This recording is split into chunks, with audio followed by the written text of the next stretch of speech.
उम्मीद करते हैं कि आप लोग सब विद्यार्थी इसको सोल्व किया हो। क्वेश्चन नंबर टोटल थे 13, लेकिन हमने सोल्व यहाँ पे कर रहे हैं, आज 10 क्वेश्चन का सोल्यूशन दे रहे हैं।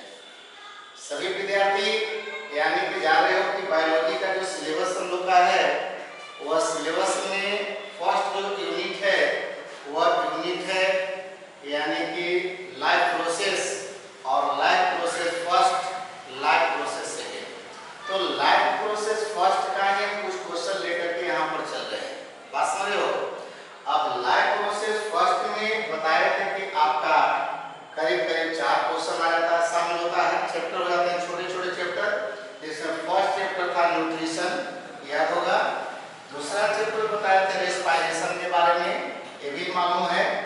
तीसरा चैप्टर तुम लोग बताए थे एक्सक्रिएशन के बारे में, और चौथा ट्रांसपोर्टेशन बताए थे यानी पदार्थों का परिवहन। अब यही चारों चैप्टर से मिश्रित करके मिक्स करके कुछ क्वेश्चन आप लोगों को दिए हैं। आप लोग को जीएस टाइप का भी क्वेश्चन कर सकते हैं एक तरह से, और आप लोग का ऐसे क्वेश्चन हमेशा एग्जाम से रिलेटेड होते हैं, इसलिए इसको देख लेना है। तो आइए फर्स्ट क्वेश्चन में क्या लिखा है, सभी विद्यार्थी अपना अपना पॉइंट देखेंगे कि आपने कितना अंक आज प्राप्त किए हैं। आज की टेस्ट में 10 क्वेश्चन में आपने कितना लाया है। पहला क्वेश्चन था कि रक्तचाप यानी ब्लड प्रेशर, रक्तचाप का सामान्य से अधिक हो जाना कहलाता है।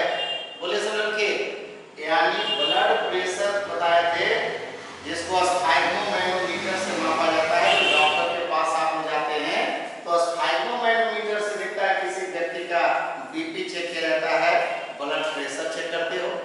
तो ब्लड प्रेशर बताए थे कि अगर कोई आदमी स्वस्थ है तो स्वस्थ मनुष्य के शरीर का जो बीपी नापने का तरीका बताए थे, माने सिस्टोलिक प्रेशर और डायस्टोलिक प्रेशर। ब्लड प्रेशर का मतलब ही है कि जो आपने धमनी और शिरा में कहते हैं, तो धमनी में ब्लड का प्रेशर कितना है, ज्यादा से ज्यादा, और कम से कम कितना है। तो बताया था कि सामान्यतः आदमी को माना जाता है 120 हाई और 180 चलते हैं, मतलब लोग भले ही देखा ये बताइए आप कीजिएगा कि अगर किसी आदमी का उम्र बढ़ता है जैसे जैसे, तो जैसे जैसे उम्र बढ़ता है उम्र के अनुसार उनके ब्लड प्रेशर यानी बीपी जो होते हैं वह प्रभावित होता है। किसी किसी देखता है बूढ़े आदमी जब 60 वर्ष से ज्यादा होने लगता है 145 तक से जाता है। नीचे से जो आपका 80 होना चाहिए वह देखता है बढ़ करके 90 तक चला जाता है, बस समझ लो। तो वो उम्र के हिसाब से कुछ इस तरह से चेंजिंग होते हैं, तो उससे एक नॉर्मल एक स्वस्थ मनुष्य की कैटेगरी में लगेगा। तो यहाँ पर देखिए कहता है कि रक्तचाप का समान से अधिक हो जाना, मतलब जितना होना चाहिए उससे अगर ज्यादा हो गया तो इस स्थिति को क्या कहा जाता है। तो यहाँ पर 4 ऑप्शन दिए थे, जिसको हृदयाघात का था, हार्ट अटैक के नाम सुना होगा कि किसी आदमी को हार्ट अटैक हो गया, मर गया। दूसरा हाइपरटेंशन है, हाइपोटेंशन है और सिस्टोलिक प्रेशर है। तो आप लोग सोचे होंगे कि जिस आदमी का बीपी बढ़ जाता है उस आदमी को कहते हैं हाइपरटेंशन कहा जाता है। तो आइए फर्स्ट क्वेश्चन का जवाब सभी विद्यार्थी क्या दिए हैं, हाइपरटेंशन। तो जो लड़का या लड़की हाइपरटेंशन चुने हैं उनका आंसर बिल्कुल करेक्ट रहा। अब देखे जाए, याद किया जाए ए से एन जो वर्ड है, ए से एन वर्ड जिसका मतलब होता है साइनो-ऑरिकुलर नोड। याद कीजिए ए से एन नोड को हम लोग पेस मेकर भी कहते हैं। याद है तुम लोग को क्लास में बताए थे पेस मेकर। और पेस मेकर जो होता है याद कीजिए बताए थे दाना अलिंद होता है। अलिंद कितने होते हैं, मनुष्य के हृदय में 4 कोष्ठ हो जाते हैं, तो 4 कोष्ठ में 2 अलिंद हो जाता है, 2 नीले, ठीक है। तो बतलाया था कि जहां से महाशिरा माने अशुद्ध रक्त इम्प्योर ब्लड होता है वह दाया अलिंद में जब प्रवेश करता है उसी में देखिए पेस मेकर लगा रहता है। अब पेस मेकर का काम होता है हृदय की जो गति होती है पर मिनट जो कहता है कि 70 से 72 बार धड़कना चाहिए, इस धड़कन को कंट्रोल करने का काम ये साइनो-ऑरिकुलर नोड का है। ये साइनो-ऑरिकुलर नोड जो होता है ये समझिए कि पेशी उत्तक यानी फर्स्ट आंसर इसका विकल्प सही है। कारण देखिए तंत्रिका उत्तक का मतलब कि आपका हो गया तुम्हारा मस्तिष्क के और मेरुरज्जु से। संयोजी उत्तक जान रहे हो सभी लड़के, माने कनेक्टिव टिश्यू करे हो, और आगे होता है कंकाल उत्तक रहता है।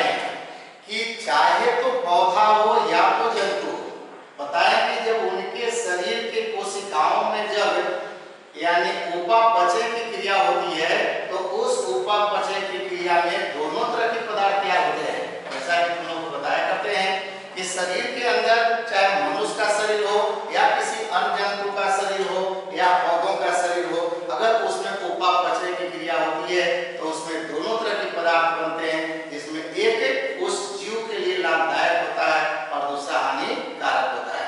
अब हानिकारक पदार्थ होते हैं उसी को अपशिष्ट कहते हैं।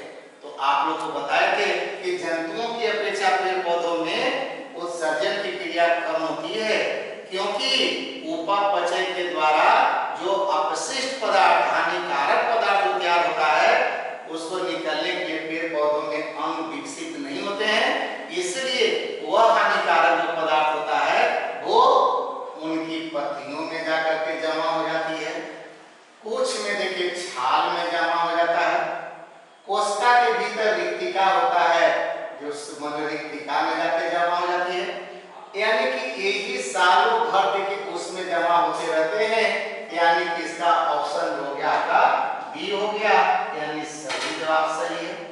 बताएं कि इसमें साल में एक बार देता है, पतझड़ की महीना आती है, सारे पत्तियां गिर जाती है, सारे हानिकारक पदार्थ गिर जाते हैं।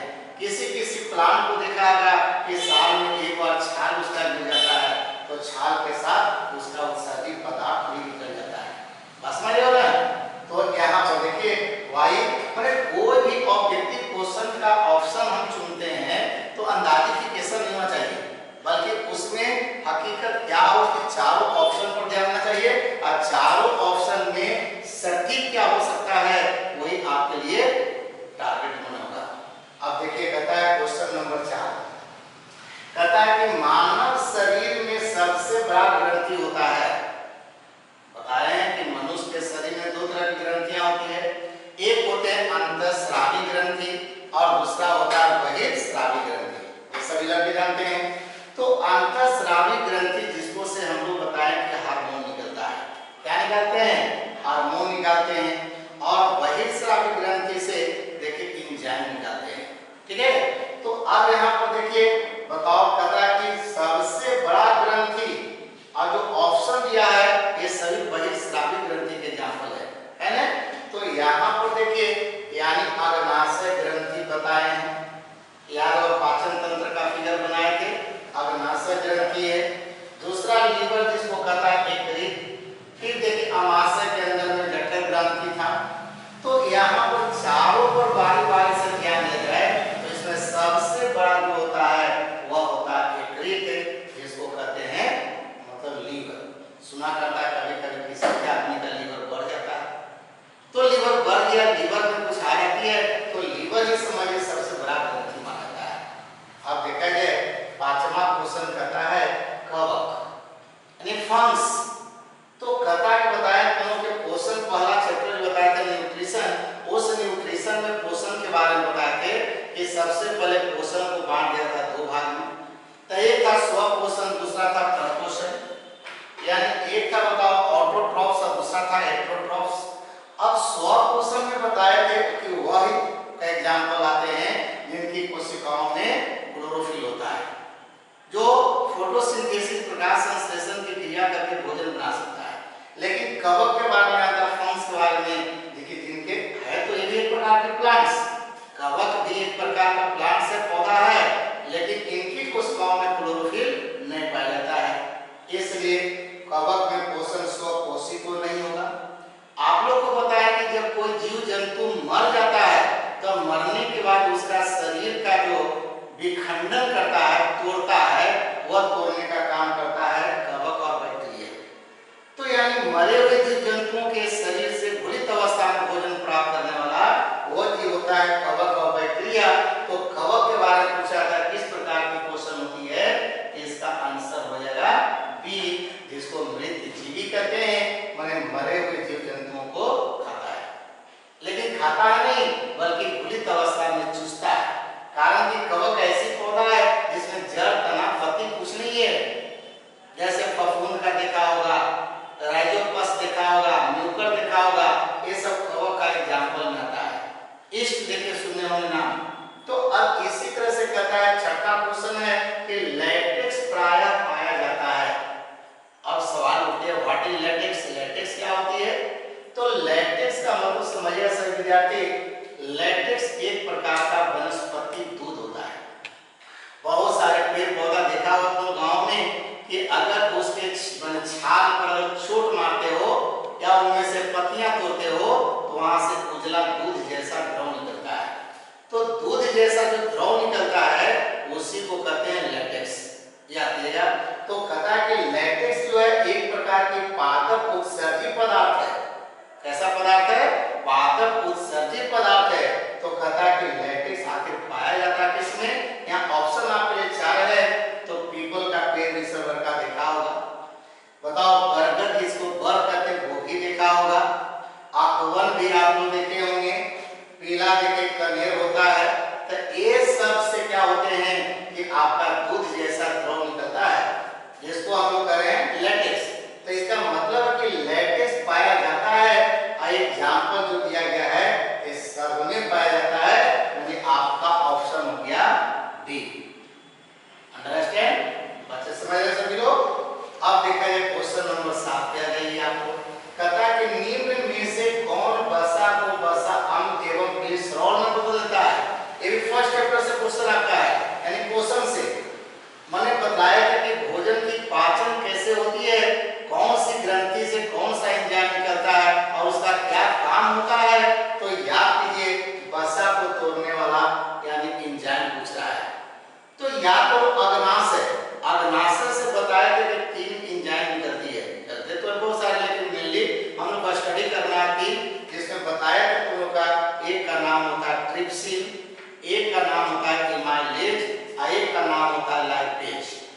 लाइपेज की फंक्शन बताए थे कि देखता है पित्ताशय से जो पित्त रस निकलता है वह पित्त रस बताया था कि वसा को मलसीकृत कर देता है, उसको तोड़ देता है, उसको क्षारीय बना देता है। जब क्षारीय बना देता है तब वही लाइपेज काम करना शुरू करता है, यानी ऑप्शन इसका हो गया बी, जो क्या करते हैं इसको वसा अम्ल में बदल देता है या ग्लिसरॉल में बदल देता है। तो एक क्वेश्चन नंबर 7 ऑप्शन हो गया बी। आइए क्वेश्चन नंबर 8 देखेंगे सभी विद्यार्थी। क्वेश्चन नंबर 8 में बोलेंगे सभी विद्यार्थी आप लोग अपना अपना जवाब लेके आते हैं। तो जो विद्यार्थी जवाब दे रहे हैं उसमें से कुछ सही भी जवाब आपका आ रहा है। देखिए भोजन का पाचन किस प्रकार का अभिक्रिया है। तो याद कीजिए केमिस्ट्री का फर्स्ट चैप्टर पढ़ाए थे रासायनिक अभिक्रिया। रासायनिक अभिक्रिया में तुम लोग यही बता रहे हैं कि वैसी अभिक्रिया जिसके अंतर्गत कोई जटिल अणु या कोई यौगिक किसी कारण से या कोई बाहरी कारण से अगर टूट करके छोटे छोटे अणुओं में बदल जाता है तो उसको हम वियोजन कहते हैं। समझना कि पाचन एक प्रकार की वियोजन अभिक्रिया है, यानी ऑप्शन बी। कारण कि भोजन जो हम लोग करते हैं रोटी साग सब्जी जो भी खाइए वह जल में अघुलनशील होता है, लेकिन जैसे भोजन तुम्हारे शरीर में जाता है जब देखते हो एंजाइम के कारण वह जब टूटने लगते हैं छोटे छोटे अणुओं में टूटने लगते हैं तो उसमें से बहुत सा अणु जो होता है वह जल में घुल जाता है। मतलब ये जल टूट गया, वो जल सॉरी मैंने पाचन में जो जटिल अणु था वो टूट गया जिसके कारण उसका कुछ अणु जो होता है अंश जल में घुलनशील हो जाता है। पास में हो। अब आइए सभी विद्यार्थी क्वेश्चन नंबर 9। क्वेश्चन नंबर 9 कहता है कि इनमें से कौन मूत्र में नहीं पाया जाता है। उत्सर्जन चैप्टर ये है, अभी बता रहे थे कि मूत्र जो होता है यूरिन कहते हो, ये भी एक प्रकार का उत्सर्गी पदार्थ है और ये उत्सर्गी पदार्थ जो होता है उसमें बताया कि बहुत सारा पदार्थ रहता है जिसको पेशाब या मूत्र कहते हो। उस मूत्र में सबसे ज्यादा मात्रा में जल होता है, उसके बाद यूरिया भी होता है, इसमें कुछ साधारण लवण भी रहते हैं NaCl रहते हैं, बट सोडियम नाइट्रेट जो होता है पेशाब में नहीं पाया जाता है। इसका मतलब कि इसका ऑप्शन जो होता है वो जाएगा तुम्हारा डी पर जाएगा। मतलब पेशाब में सोडियम नाइट्रेट नहीं पाया जाता है। अब देखिए क्वेश्चन कहता है फुफ्फुस चाप, फुफ्फुस चाप निम्न में से कहां से निकलती है। तो बताए हैं कि देखिए फुफ्फुस धमनी में 2 तरह की धमनी बताए थे, एक महाधमनी और एक बताए थे फुफ्फुस धमनी बताए थे। याद हो तुम लोग कि यहाँ से एक जो होता है, बताओ जब भी धमनी की बात आती है तो आता है नीले से। अब नीले से तो नीले में दो तरह का नीले हो गया, एक हो गया दायां नीले, एक हो गया बायां नीले। तो दायां नीले से जो निकलता है, ध्यान दिया, दायां नीले से जो निकलता है वह जो धमनी उसको कहते हैं हम लोग कौन सी, मतलब पल्मोनरी धमनी या उसको कहते हैं फुफ्फुस धमनी कहते हैं। लेकिन जो बायां जो नीले होता है वहां से निकलता है महाधमनी। कौन धमनी? महाधमनी निकलता है। यहाँ पूछ रहा है फुफ्फुस निम्न में से कहां से निकलती है, तो इसका मतलब जवाब यानी कि बायां नीले से तो हो गया महाधमनी, ये गलत है। तो दायां नीले से निकलता है, मतलब इसका ऑप्शन हो गया बी। ऑप्शन कौन हो गया? बी। तो इस प्रकार से ये 10 क्वेश्चन का आपसे टेस्ट हमने लिया। उस टेस्ट में जो बच्चे जितने अच्छे नंबर लाए हम समझेंगे उनकी तैयारी अच्छी ढंग से चल रही है। और जो विद्यार्थी का अगर